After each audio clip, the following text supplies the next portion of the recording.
بچه چون سلام، حالتون چطوره؟ این سوسماره میخواد براتون یه شعر بخونه. 1 2 3 دندون، سوسمار شده چه خندون. 4 5 6 و 7، دنبال مامانش رفت.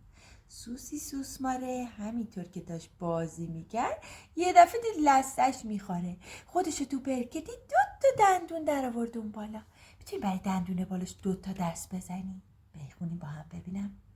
1 2 3 دندون، سوسمار شده چه خندون. 4 5 6 و 7، دنبال مامانش رفت. فکر میکنیم بازم دندوناش ممکنه در بیام.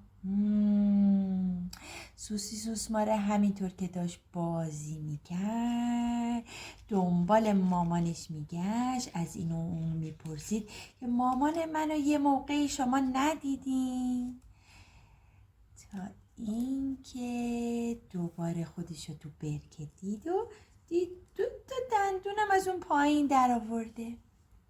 میتونی برای دندونای بالاش 2 تا دست بزنی، برای دندونای پایینش 2 تا بزنیم رو پامون.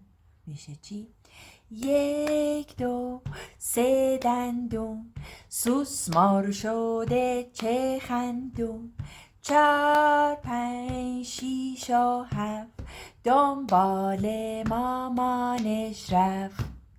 آفرین، مرسی. خداحافظ سوسی سوسماره، زودی مامانتو پیدا کنی.